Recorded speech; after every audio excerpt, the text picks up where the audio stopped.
appearances, this community could be in Iowa, California, or Tennessee. It looks like an American town. As American as apple pie and ice cream. As a matter of fact, you can find apple pie here and ice cream, too. But appearances are deceptive. This is not an American town. It isn't even in the United States. However, it may be assumed that such a town does exist, shrouded in secrecy and protected by utmost security, deep behind the Iron Curtain. Russia seems to have plenty of barbed wire to enslave its own people, to keep freedom out. You might call this a college town, communist style. As part of a long-range plan to destroy our free way of life, these young communists are studying the economic, political, and religious institutions that are the very heartbeat of America. They're studying you, the way you talk and think. They're becoming acquainted with supermarkets, baseball games, and hot dogs, with all the precious freedoms which Americans so casually enjoy.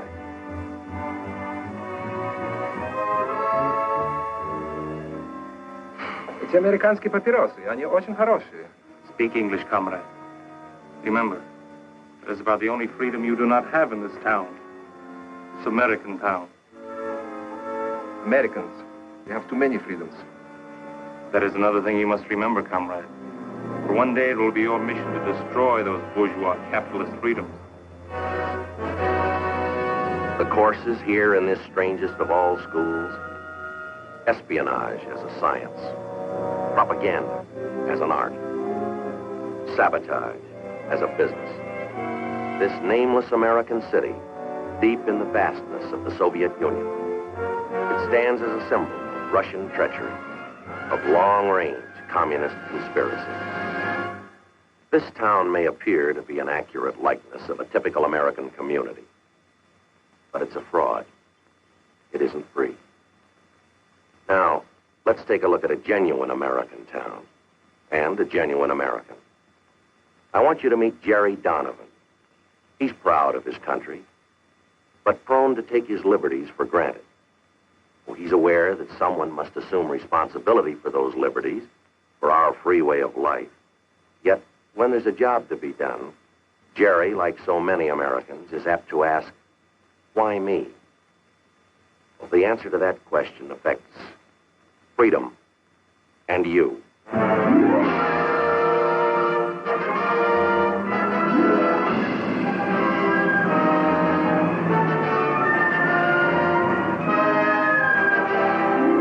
This is Jerry's house, and that's Jerry's little boy, Jimmy.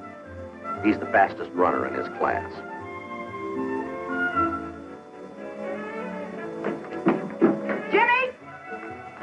But even champion runners sometimes get bawled out by their coaches. This is Coach Helen Donovan. Oh, incidentally, she's Jimmy's mother. That hand you see belongs to Linda Donovan, girl mechanic and oldest daughter of the Donovan clan. This young man who looks like a lovesick St. Bernard is Bill Martin, Linda's boyfriend. Bill wants to be a lawyer, but sooner or later, he'll have to face the fact that he'll never be able to out-talk Linda. This dignified young lady is Sally Donovan, escorting Jerry Donovan as he leaves for work. She has a special interest in Jerry. He's her father. The Donovans, happy, healthy, contented, living in a land they're proud of. It's a nice picture. But there's one thing wrong with it. Daddy, how's that new reel working?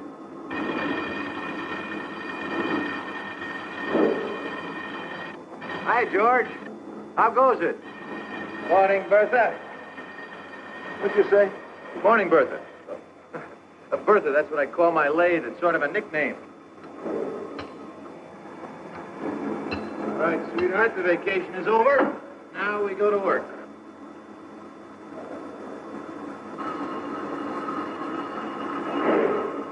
Hey, be careful, boy. Don't want anything to happen to that bowling hand.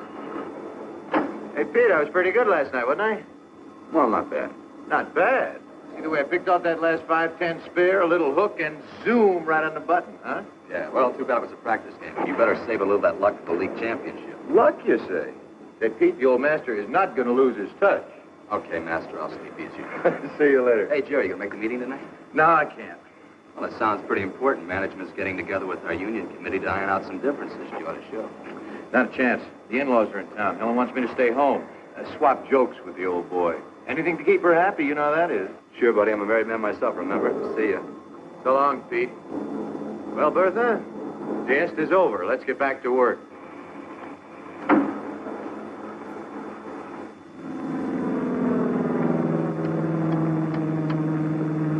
I think it's just wonderful of the Armed Forces Committee to let us use this strip today.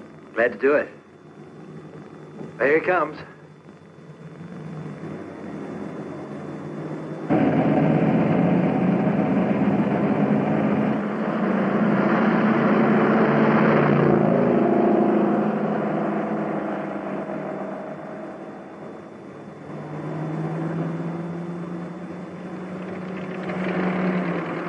How do we do, Sergeant?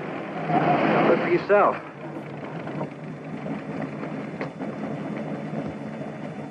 Break any records? Take a look for yourself. 103.92. Hey. Ready? You can spread the word. We're ready for the Salt Lake Flats. That's sensational. Terrific. You're a cinch in those road races. You can also tell them that I owe it all to my mechanic. Jump in here. We're going for a ride. Thank you. See you, Freddie. Bye. See you.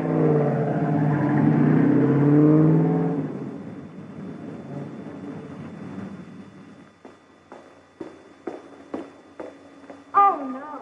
What's the matter? You're being drafted in 2 weeks, right? Right.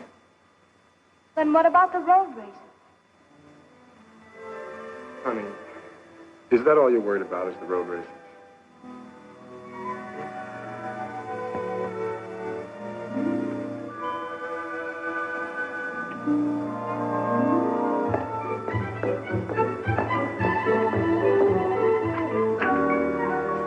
Hello. I'm Bill Martin. I'd like to see Major Barnett. Just a moment. Bill. Oh, it's all right, Bill. Major Barnett's a friend of my father's. Come in, please. Thanks again. Major Barnett? I'm Bill Martin, Owen Martin's son. Well, Bill, this is a surprise. Let's see, the last time I saw you, you were playing shortstop for Little League. Yeah, it has been a good while, hasn't it? Oh, this is Linda Donovan, Major. How do you do, sir? A pleasure, Miss Donovan. What can I do for you, Bill? A few weeks ago, I went down and took my physical, and then I was notified that I'd been classified 1A. Then I got my orders to report for duty. Congratulations. Thank you, sir. What I was wondering was, well, is there any way that I might get a postponement? Well, now, since you aren't under my command, this will have to be unofficial. However, there are extenuating circumstances. Health, hardship. There's a reason for your requesting a postponement fall into either of these categories? Not exactly, sir. There's some road races coming up in 3 weeks, and I wanted to enter them. And that's the only reason why you want your orders postponed? No, sir, there's something else. Linda and I, we want to get married, Major. I'm glad you remembered to mention that little point.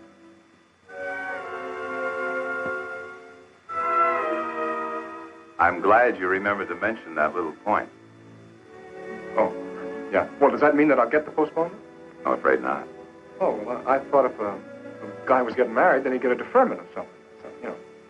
Getting married's a big responsibility, Bill. But entering the service is also a responsibility. Now, here in America, the bulk of our military power is made up of citizen soldiers, like you. People serving their country where and when they're required. Now, for our armed forces to function effectively, each individual fighting man must be able to assume the responsibility of the uniform. That's his privilege, as well as his duty.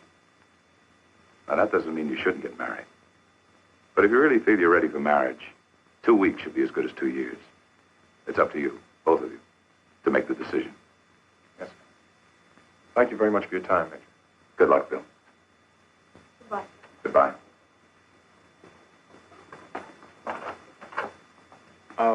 Major, about those road races. I guess we didn't figure on breaking any records anyway. We'll see you. Bye. Goodbye.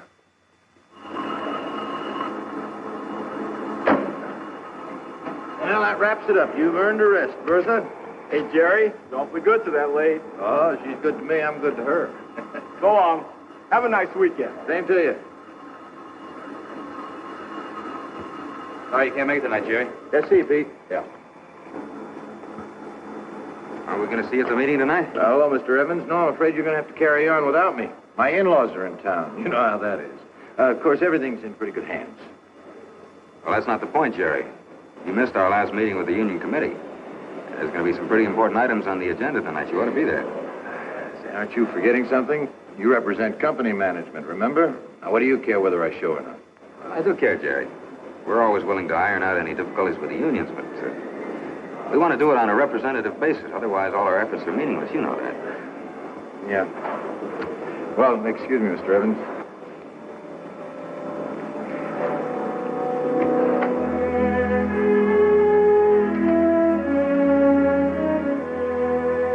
Anybody home? Oh, hi there, partners. What? Hey, what is this? You bad guy, take away our land. What? He's on the warpath. You better send for the cavalry. Take him prisoner. Tie him up on Hill of Red Ants. Oh, now, wait a minute. I don't happen to like ants. You sit on Ant Hill. Now, you got this all wrong. You see, I have to be a good guy. Sit. Yes, sir. Hey, where are you going? Get him honey. Ants love honey. Oh, now, just a minute. All right, Indians, time to wash up. Dinner's almost ready. Ah. Right now.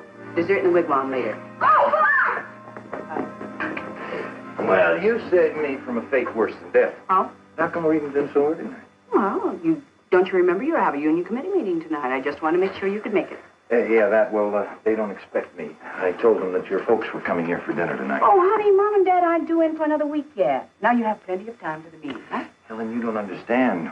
I knew that your folks weren't going to be here tonight. You knew you...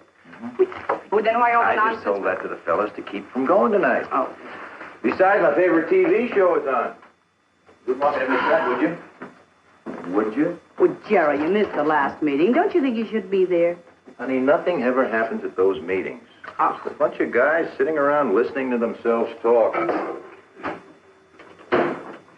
Now, the important thing that really has me worried No. is what's for dinner tonight, stew or hamburger. Ha, ha, ha. There. Oh, boy. You like that? That smells good. I thought so. Jerry, would you say that I was a nag? Oh, no more than average. Well, I'm afraid I'm going to be just this once. Why? Well, this morning you told me that you wouldn't be able to make the PTA meeting next Wednesday, right? That is right. Old Mrs. Potter reminds me of a lovesick hippo. Besides, Wednesday's my bowling night. Oh, Jerry, can't you think of anything besides bowling and television?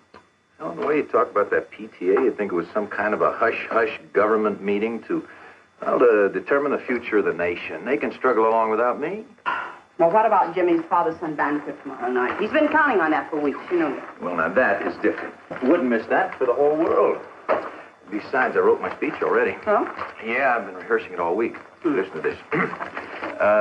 Members of Troop 28 are gathered here tonight to discuss the ways and means of finding homes for Trooper Ryan 6 new collie pups. How does that sound? Pretty bad. Yeah. No, I can hear them applauding, all right. Well, no, thank listen, you. just one more question. Just one. What about your reserve meeting, your next one? You missed the last one, and you missed the one. Well, honey, you go to all did. of those. All right, I'll tell you what. I will talk to my secretary in the morning and find out if my schedule will permit me to go to the next one. Would you quit bugging me? Bill Martin's here. I asked him to stay for dinner. Hey, that's good. I wanted to talk to Bill about how his team can beat State this year. Again? Well, he didn't listen to me last time. Now, Bill, this is the play you've got to watch out for. Now, their quarterback takes the snapback. Right. He hands off to the left half, who goes wide. Yeah, so how are they going to get around these No, but that's just it. See, he doesn't try to go around. He throws a running pass, but by now he's got 2 men in the open. Hey, Mom. Linda's putting coffee on her strawberry. Linda put coffee on a strawberry. All right. You finished your dinner now. You can be excused. Night, Daddy. Good night, beautiful. Listen, you please hurry up, will you? Night, Dad. Night, Jimmy. Night. You be a good boy. Coffee on a strawberry? Oh, well, I never thought. Hey, go to bed. Really, Mother, how can he be so childish? Well, Linda, you have to admit that coffee over strawberries is a rather strange combination. Is there something on your mind? How can you tell? Want to break up the huddle? Now, Bill, this is a play you've really got to look out for. All right, fellas. Half time. Put up. Linda? Well, Bill and I have given serious consideration to the situation, taking into account our ages and...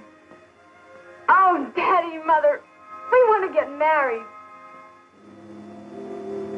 I'm sorry to spring it on you so suddenly, Mother. I suppose it came as an awful surprise when... Really, sweetheart. Congratulations, Bill, and I might add, you're a very lucky young man. Thank you. Daddy? Well, if everybody's through kissing each other, I think there are a few things we ought to iron out. Now, don't get me wrong. Bill, I like you, you know. I'm not against the marriage. Matter of fact, I think it'd be a fine idea. 4 or 5 years. In 4 or 5 years? And I know it sounds like 4 or 5 centuries to you, but believe me, if you're really in love, it'll be worth the wait. You're both too young to get married right now. But, Daddy, I'm 17. 17? Well, I can remember just a few years ago when you knocked out Johnny Reynolds' front tooth because he called you a sissy. You, Bill, you're going into the Army very soon. That means Linda will be left alone, possibly with a child to care for. Is that the way you want to start your marriage? I think there's only one thing that's important when two people get married. And that's whether or not they love each other. Yeah, you would think that. Let me tell you something, son. There's a lot more to marriage than just love. Financial security and companionship. And the fun of planning your life together. That's why you're not ready for marriage yet. Either of you. Mr. Donovan, I'm going to marry your daughter. And I'm not going to wait 4 or 5 years to do it. Thanks for dinner. I'll talk to you later. Good night, Bill. Bill! Linda. Honey, now let them go. Oh, come on. Don't you remember how young we were when we got married? Helen, it's got nothing to do with it. Things were different then. Times change. Nowadays, the young kids just think about television and road races. Is that what they really think life is? Just one great big road race with a trophy for the winner? Oh, honey, it's not as though they're going to run away tonight. You'll have a chance to talk to them, maybe even make them see your side of it. Now you agree with me. You see, now you agree with me. I didn't say I agreed with you, Jerry, but I admit there may be something in what you say, yes. Well, why didn't you tell it to them instead of letting me battle it out all alone like Custer at the Little Don't get so Bighorn? excited. But who's excited? I'm not excited. You are excited, yes. Well, as a matter of fact, I'm going up to bed right now. Bed at 8:30? Yeah, that's right. I'm going to drive up to the lake with George Lawson first thing in the morning. We've got a very important engagement with some freshwater trout. Now, Jerry, you're not going to forget about Jimmy. The father-son banquet tomorrow night. Forget it? After I went to all the trouble of writing that speech? Not a chance. Good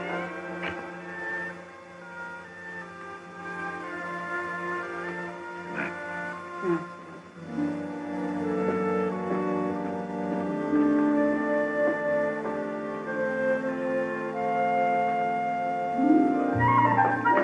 Mom, I'm all ready. Mom? Look here, sweetheart. My goodness, you're a little bit early, aren't you? Come on over here and let's take a look at you. Well, this could stand a little bit of straightening, and that hat. There. Let's see how it... Well, I think you'll pass, Trooper. I think you'll pass inspection. Is Dad home yet? No, but he will be soon. So why don't you just sit down and watch television till he gets here? Okay. Just flick the knob. Just flick the knob. Oh, all right.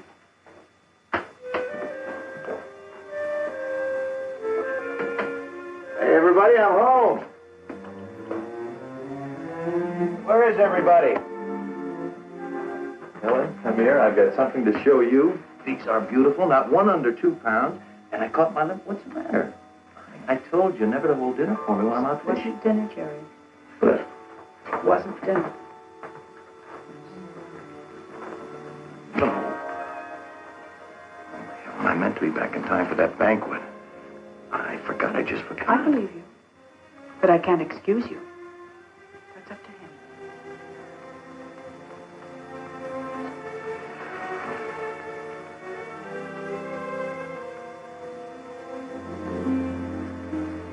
Hey, Trooper.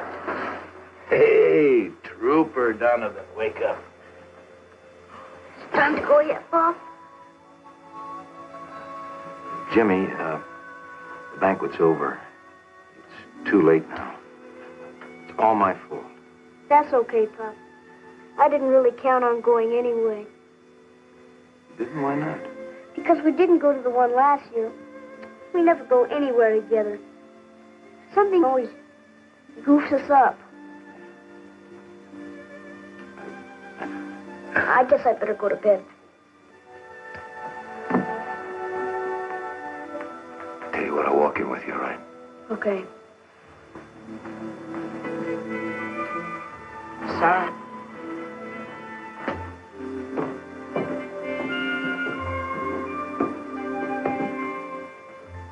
Trooper Donovan, I have my speech right here. I'm going to save it for next year's banquet. Is that a deal? Sure, Pop. Jimmy? No hard feelings? Sure, Pop. No hard feelings. Attaboy.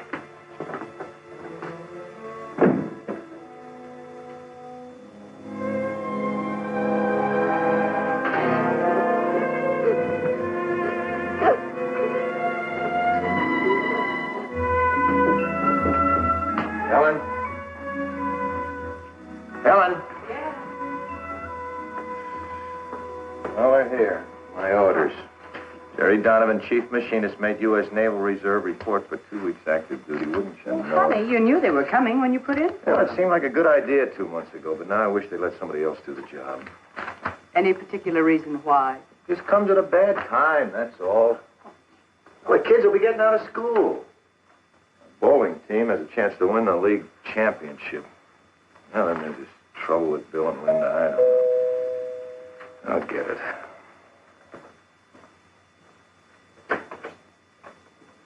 Well, hello, Bill. Hi, Mr. Donovan. I came by to see Linda. Well, that's fine. Come on in. Come on in, sit down. Make yourself comfortable. Thank you. Good evening. Hello, Bill. I'll tell Linda you're here. Thanks, honey. Smoke? Thanks. I just got something that might be of interest to you. What? Memento from Uncle Sam. Congratulations. Yeah. The way it looks to me, Bill, that kind of puts us in the same boat. Let's just forget that I'm a few years older than you. Fact is, we both face the same problem. What problem? Going on active duty. Of course, in your case, it's a little bit different. You're younger, unmarried. Aha. But I intend to get married, Mr. Donovan. That's what I'd like to talk to you about, Bill. You can see how it is with me. Just 2 weeks, and I'm going to have to worry about Helen and the kids for the time I'm away. But if a man doesn't have a family to think about when he's in the service, he can start with a clean slate as soon as he gets out. Sounds to me like you resent having to go. I don't. And I'm not going to wait 5 years to marry your daughter. Thanks for the smoke. Bye. Good night, Linda. Dad, we won't be late. Good night.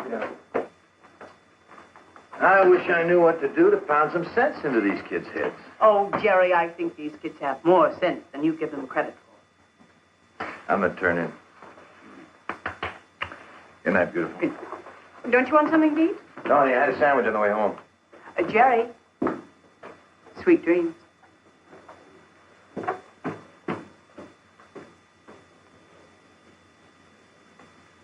Picture of an American retiring for the night, going to bed in comfort, without worries or problems.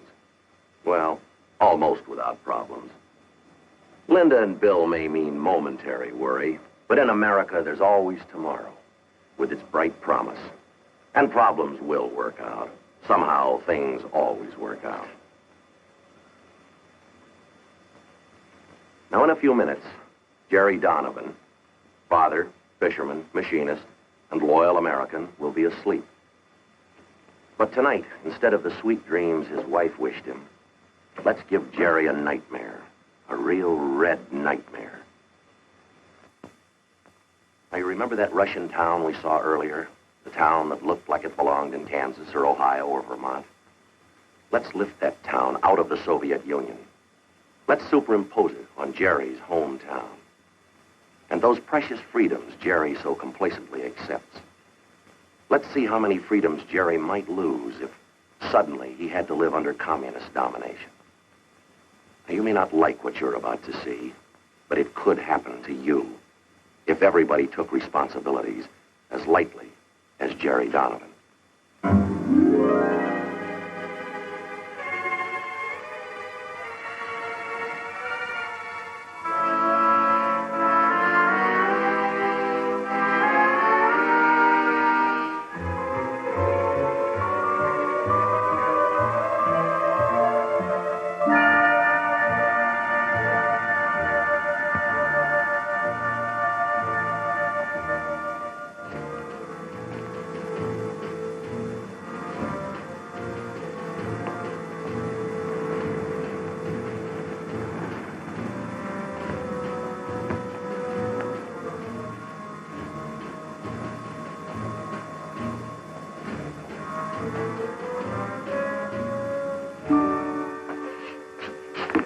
Charlie, will you hurry up with the coffee? All right. I've only got one pair of hands.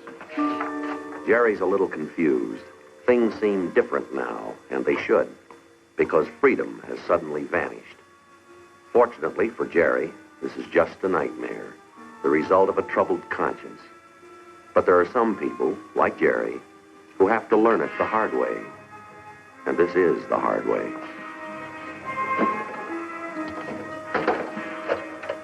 Your permit number, please. Permit number? Operator, I don't have a permit. I just want to call my house. I want to talk to my wife. No personal calls are allowed without a permit from the commissar. You will get off the line, please. Operator.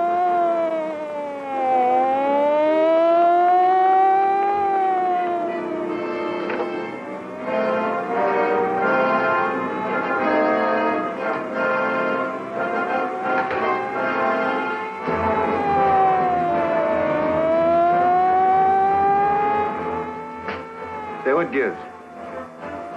Come along, comrade.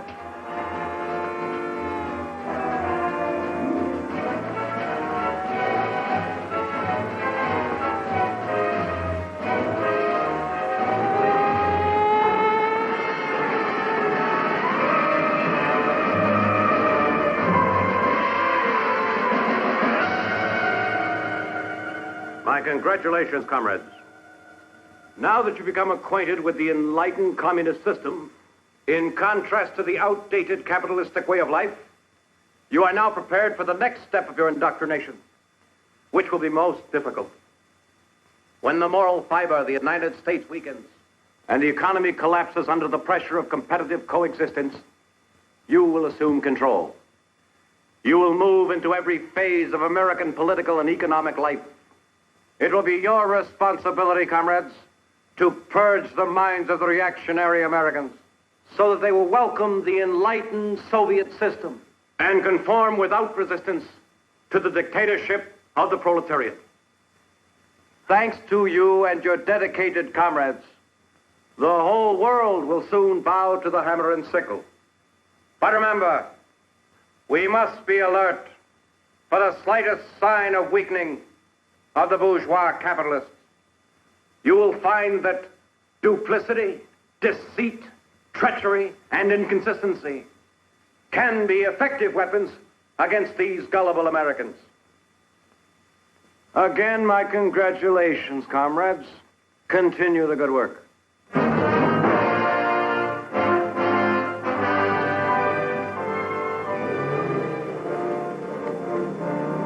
Say, could you tell me what...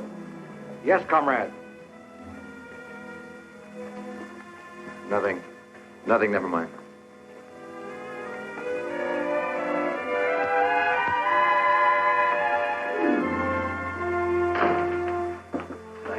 Thank God you're all right. I have something to do. Gee, Helen, I'm sorry I'm late. Something strange happened. Something very strange.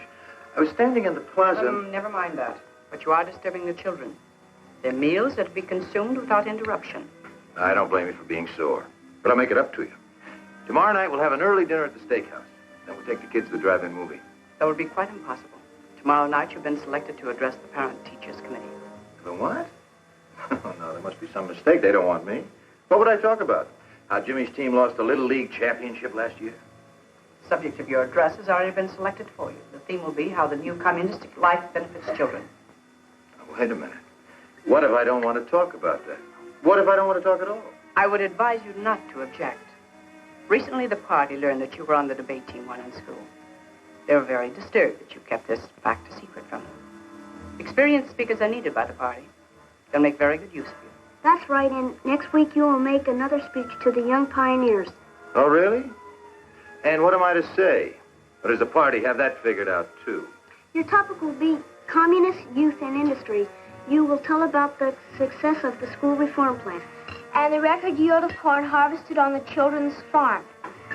Why is it that everybody knows what I'm supposed to say except me? The speech was delivered here yesterday, and the children took it to school with them. They told us that if we learned it, we would understand the communist purpose. Oh, they did they? Well, I just happen to be your father. If you don't mind listening for a minute, there are a few facts I'd like to explain to you. Sergeant, check the kitchen. You look in the back. I'll be upstairs. Hey! What is this? Where do you think you're going? We have no time for explanations. Already we are 15 minutes behind schedule. I don't care who sent your why. You're not going to take another step until I see your warrant. Warrant? We need no warrant. As a member of the Young Communist League, your daughter has volunteered for farm work. She's to be transported immediately. The truck is waiting outside. Wait a minute. Let me get something straight. You say my daughter volunteered? That is correct. Here's the signature. Requesting transport to the People's Collective. Signature on that piece of paper is false. And everything you've said is a lie because my daughter would never leave here of her own free will. Sergeant! You've got no right to be in this house. I'm going to give you just 10 seconds to get out of here. Daddy? It's true, Daddy. I did volunteer for farm work. Linda, why? The party convinced me that I should free myself of the lingering bourgeois influence of family life. I am ready. Linda, honey. Do not interfere. It is for my own good. And Comrade Donovan, do not think that your deviationist remarks shall be overlooked. They will be reported to the proper authorities.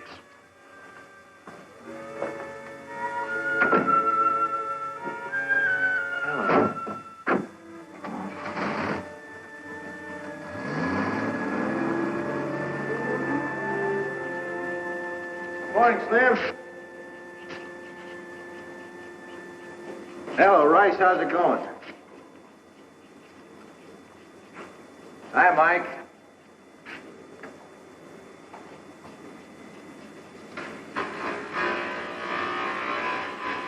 Hello, George.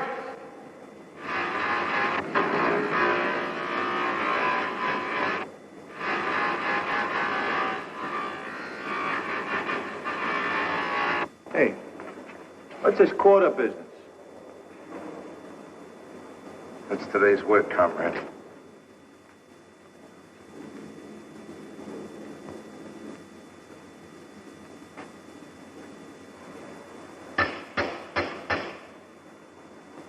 Hello, Pete. Having a little trouble. Bertha doesn't seem to be in a working mood. The lathe must be fixed immediately. You have a quota to fulfill. If you fail, we'll all be held responsible. I'm doing the best I can. Quota or no quota, I can't do anything till I get this fixed. Well, then I advise you work during your lunch hour. The quota must be met, and Comrade Commissar isn't interested in excuses. Honey, I overslept. The kids get off to Sunday school all right? Well, it's a beautiful day. Good they get back from Sunday school, why don't we all pile into the car and go over... Hey, what is this? Someone going on a trip? You could call it a trip. Actually, the children are going away to a state school. Now, wait a minute. Wait just a minute. I don't know what's happened to you or what they've done to change you, but you're not going to send these kids away. Oh, she's not sending us away. It was our idea. We learned in school that home life does not encourage the growth of the collective character which the party wishes to develop in its young people. It's your fault. You should have spent more time training us to think along party lines. Instead, you yourself have been guilty of deviationism and bourgeois sentimentalism. As a member of the Young Pioneers, it will be my duty to report you. You better listen to me. All of you. I don't want to hear any more talk about state schools and party lines and collective character and deviationism. This is going to be a family again, and I know just where to start. You two are going to Sunday school, and you're going right now. Mommy, tell us! No use to argue. Mom! This time, I'm going to overrule the party. Come on. Dad! They've been poisoning you kids with those lies long enough. Now you're really going to find out what the truth is all about. We tried to tell you, Dad, but you wouldn't listen. There is no more Sunday school. Please take us home now, Daddy. Everybody's looking at us.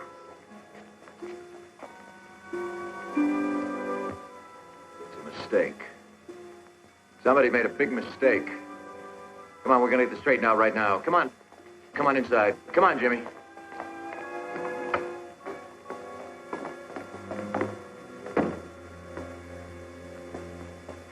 What's happened? What have they done? Keep your voice down, comrade. Otherwise, I shall have to report you. Who put these displays in here? This is a house of worship. You are mistaken. This is the People's Museum. And I warn you once more. This place is a lie. Everything about it is false. These models? This was not invented by a Russian. The man's name was spelled Alexander Graham Bell. And he was an American. Get that, comrade. Everything on this table is as phony as the town. The rotten system you call communism.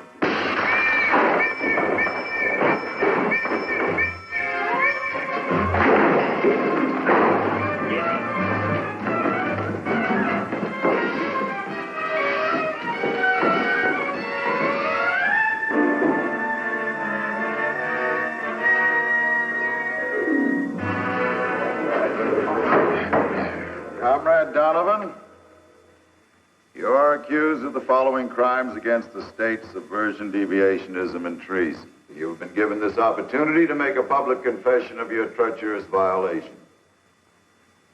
Just a minute. This is supposed to be a trial. Who says I'm guilty of anything?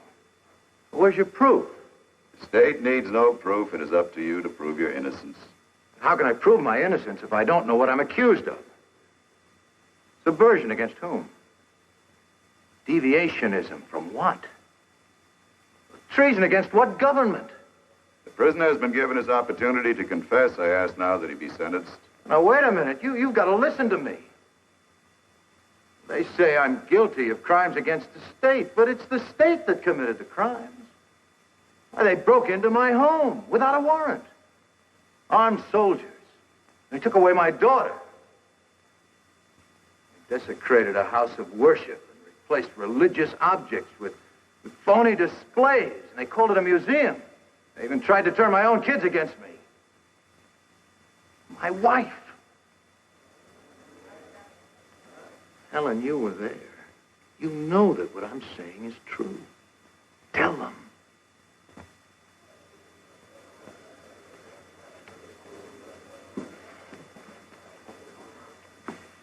Mrs. Donovan, this document contains your signed statement. It proves that your husband tried to turn your children against the communist state. Is the statement true? Yes.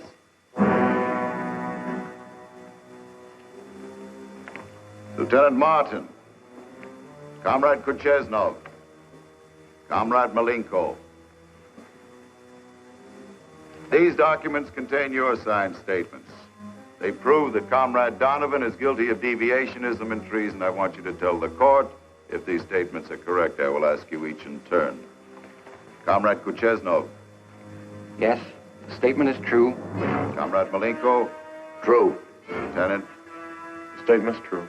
There's no need to continue this trial. The evidence against the prisoner is overwhelming. I ask now that he be sentenced immediately. I want to see those statements.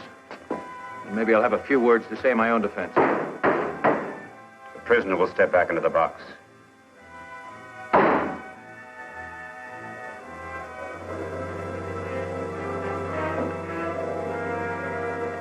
There is no need to examine the statements of the witnesses. The prisoner stands condemned by his own words. He has challenged the supreme authority of the state. He has questioned its practices and its decisions. And by these actions, he has proved himself to be a dangerous enemy to the proletariat. He must be treated as such, as an ugly remnant of a diseased bourgeois class. He must be eradicated before the contagion can spread.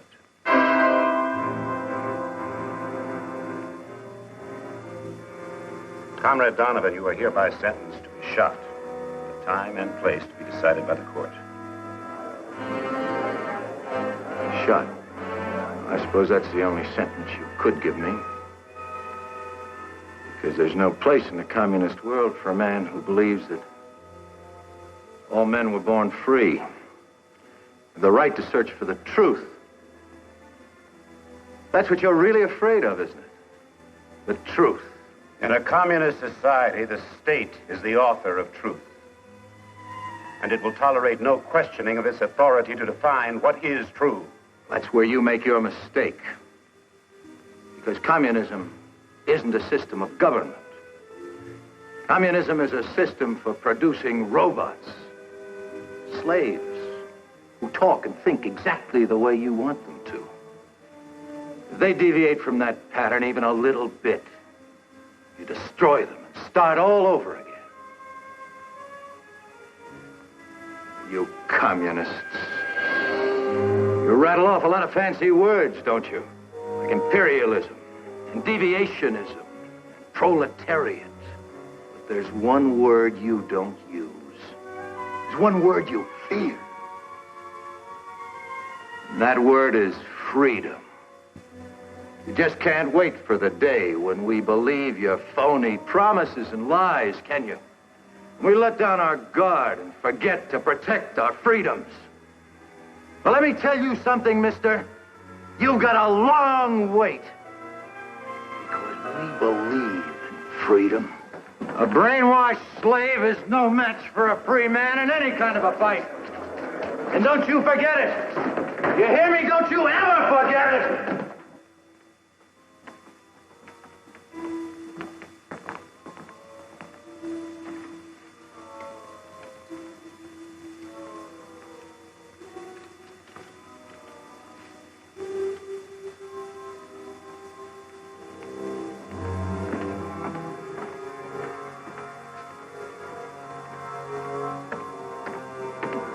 Donovan. Comrade Donovan, do you know why you're here? I can guess. Do you have any last requests? Yes. We really need these? I don't think I'll be going anywhere. Nevertheless, I'm afraid they're necessary. Comrade Donovan, you've been convicted of crimes against the supreme communist government.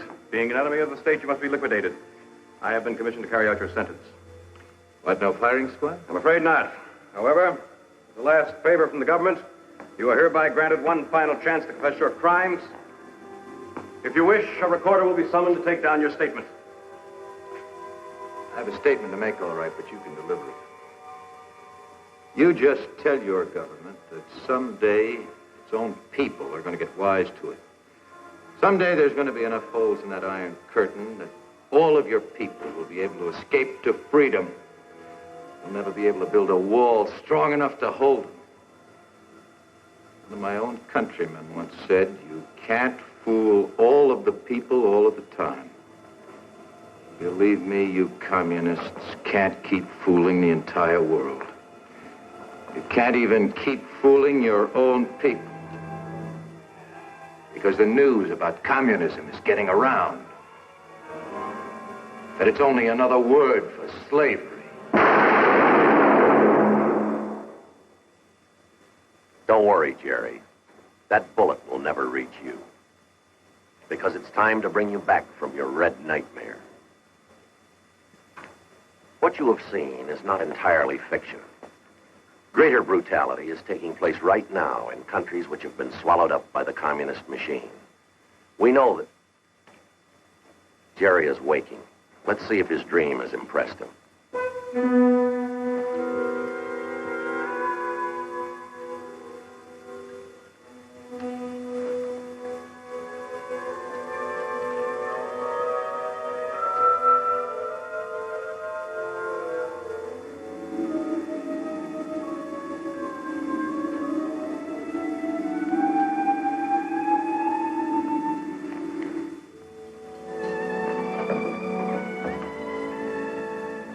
Helen? Yes, darling.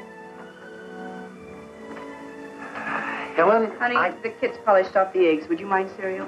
Cereal will be fine, just fine. I'll get it just. Good morning.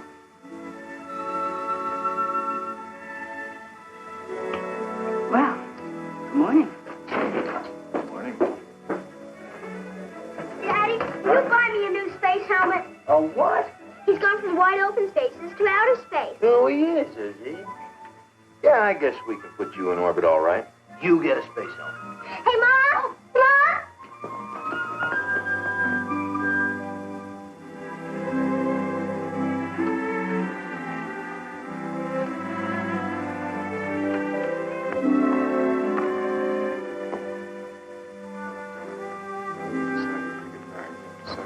Hello there. Hi, Daddy. Hi, Mr. Donovan. Bill? If you two kids don't have this car in shape by now, I don't think you ever will. Well, if you'd like to talk some more about that marriage business, you better catch me while I'm in a good mood. Oh, Daddy. We've got something to tell you. Now, you haven't run off. No, that we haven't done. But we have decided to wait. Not 5 years, mind you. But at least I've finished my hitch in the service. That's a wise decision, Bill. Yes, indeed, I think that's a very wise decision.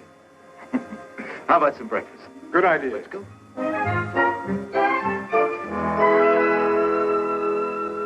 Jerry knows now, so he'll never forget it. Responsibilities are a privilege, an inherent American right, the strength of our nation. The bright hopes of a free world are founded on the dedication of individual Americans. People who guarantee freedom by standing ready to fight against aggression, against the communist attempts at world enslavement. Freedom is not hereditary. It must be earned. Freedom has a price, and its price is vigilance. Its price is responsibility, not only of government, but of every citizen who salutes our flag. Those who serve as a part of our nation's armed might, and those who have served, they guarantee freedom's continued existence. Freedom. No single word in all the languages of mankind has come to mean so much. Freedom to enjoy the simple things of life in the circle of family and friends. Freedom to work at a vocation of our choosing. To vote in open elections for the candidate we believe best qualified. To come, to go as we please. Freedom to own property. To enjoy the priceless heritage of life, liberty, and the pursuit of happiness.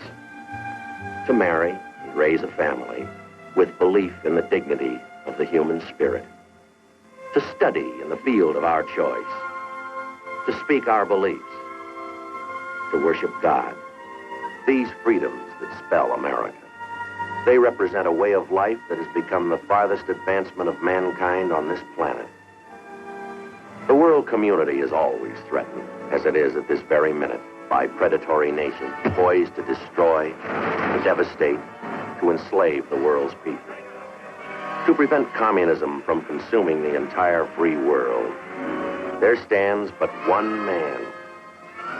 That man is you, the individual, the American. You and millions more like you. As our military might guards the continued existence of freedom and peace under God, our strength and shield is you. the civilian who respects his responsibilities, and the American in uniform.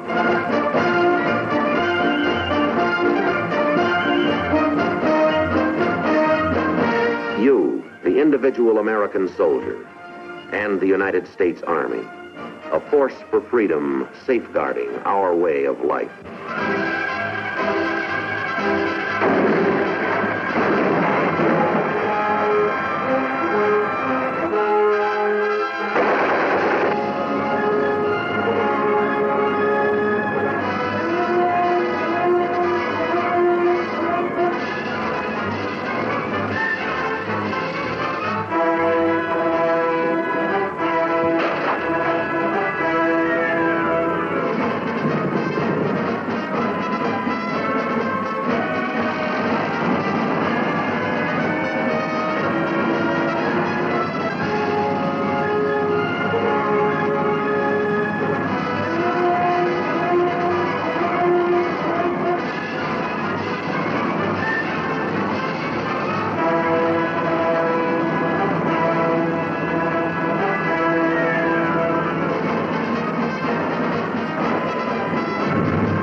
Manning the Navy's ships and planes, watching and guarding the world's seaways.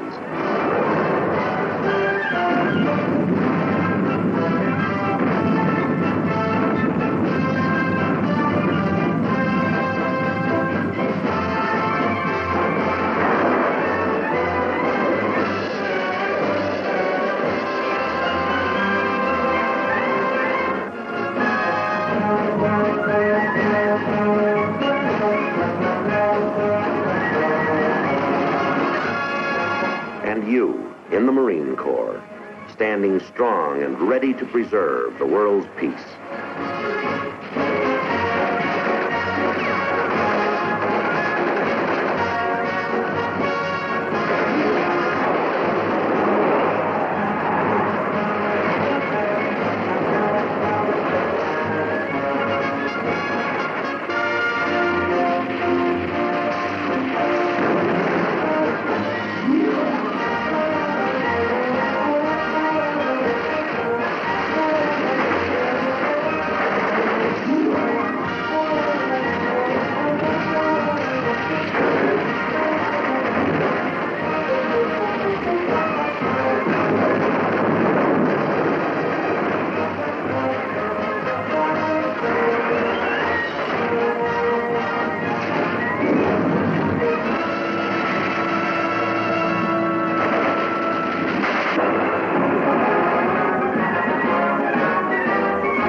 The men who fly our Air Force planes, and those who keep them in the sky as a mighty persuasion for peace.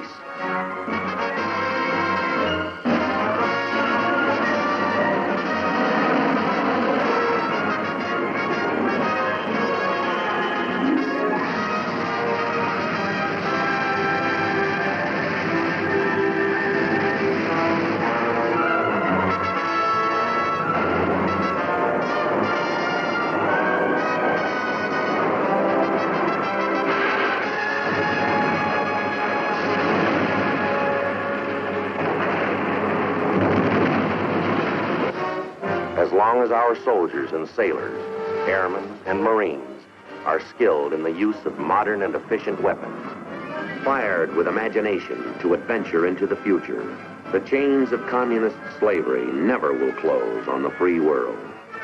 Because there stands that one man. That man is you.